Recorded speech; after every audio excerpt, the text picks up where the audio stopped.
महाराष्ट्र विधानसभा चुनाव में कांग्रेस पार्टी, उद्धव ठाकरे गुट वाली शिवसेना, शरद पवार गुट वाली एनसीपी के महाविकास अघाड़ी गठबंधन या यूं कहें कि इंडी गठबंधन की करारी हार के बाद अब महाराष्ट्र राजनीति की नई परंपरा के अनुसार नए समीकरण बनने शुरू हो चुके हैं। जैसा कि आप सभी को ज्ञात है, 2019 में भारतीय जनता पार्टी से गठबंधन कर चुनाव लड़ने वाली उद्धव ठाकरे की शिवसेना ने भारतीय जनता पार्टी से धोखा करके कांग्रेस से हाथ मिलाया और उद्धव ठाकरे ने महाराष्ट्र की राजनीति में एक नई परंपरा को शुरू किया, जिसके बाद शिवसेना और एनसीपी दोनों पार्टियों के दो फाड़ हो गए। शिवसेना और एनसीपी का ओरिजिनल चुनाव चिन्ह भी उद्धव ठाकरे और शरद पवार से छीन लिया गया। यानी कि पिछले 5 साल में महाराष्ट्र राजनीति में जो धोखाधड़ी और पलटी मार वाली परंपराएं शुरू हुई है, उसकी एक झलक अब महायुति की 238 विधानसभा सीटों पर प्रचंड जीत के बाद भी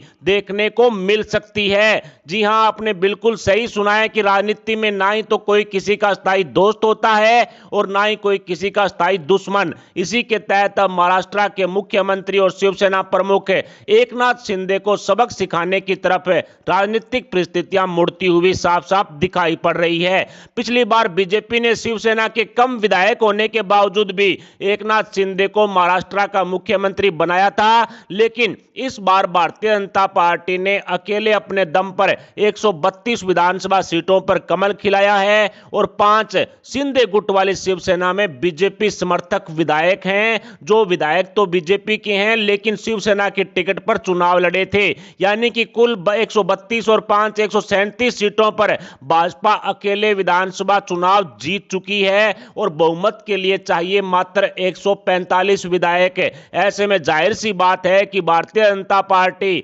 महाराष्ट्र में मुख्यमंत्री पद और गृह मंत्रालय के साथ साथ कुछ अन्य महत्वपूर्ण मंत्रालय भी अपने पास रखना चाहेगी, लेकिन एकनाथ शिंदे गृह मंत्रालय शिवसेना के पास रखने वाली जिद पर अड़ गए हैं। ऐसे में 5 दिसंबर को शपथ ग्रहण समारोह की घोषणा होने के बावजूद भी अभी तक मुख्यमंत्री के फाइनल नाम की कोई चर्चा नहीं हो रही है। इसलिए महाराष्ट्र की राजनीति में महायुति और महाविकास अघाड़ी गठबंधन को लेकर नए समीकरण बनने वाली सुगबुगाहट तेज हो चुकी है। बीजेपी शिंदे गुट वाली शिवसेना, अजित पवार गुट वाली एनसीपी की महायुति में आपसी कसमकस बढ़ती जा रही है और इसी दौरान उद्धव ठाकरे द्वारा कांग्रेस पर हार का ठीकरा फोड़ते हुए गंभीर आरोप लगाकर इंडी गठबंधन से किनारा करने संजय राउत की देवेंद्र फडणवीस से मुलाकात होने वाली खबरों ने एकनाथ शिंदे के पैरों तले से जमीन खिसका दी है। बताया जा रहा है कि एकनाथ शिंदे गृह मंत्री बनने वाली जिद पर अड़े रहे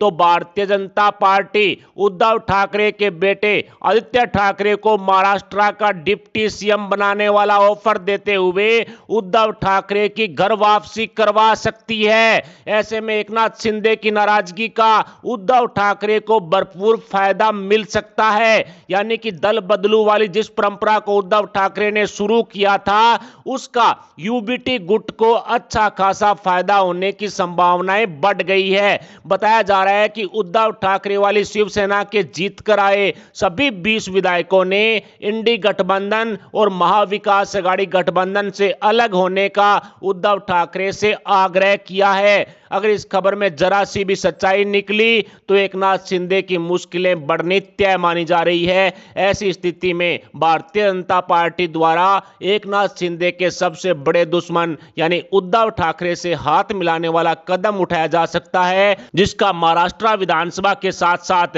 लोकसभा में भी बीजेपी को नंबर गेम के आधार पर फायदा होगा। दूसरी तरफ अजित पवार गुट की एनसीपी ने भारतीय जनता पार्टी को महत्व देते हुए एकनाथ शिंदे वाली शिवसेना को ठिकाने लगाने वाले अनेकों बयान दिए हैं ताकि अजित पवार की एनसीपी और शिंदे गुट वाली शिवसेना को बराबर बराबर मंत्रालय महाराष्ट्र में बांटे जा सकें। खराब तबीयत के चलते एकनाथ शिंदे अपने गांव सतारा जिले में चले गए थे, लेकिन विपक्ष के अनेकों नेताओं ने उनकी खराब सेहत को नहीं बल्कि बीजेपी और महायुति में आपसी नाराजगी के कारण शिंदे के गांव जाने का कारण बताया। खैर, महाराष्ट्र की राजनीति का ऊंट किस करवट बैठेगा, इस पर अभी कुछ कहना मुश्किल है, क्योंकि पिछले 5 सालों में जमीन को आसमान पर पहुंचते हुए और आसमान को जमीन पर लुढ़कते हुए महाराष्ट्र में पूरे देश ने देखा है। ऐसे में भारतीय जनता पार्टी अब आर पार के मूड में दिखाई पड़ रही है।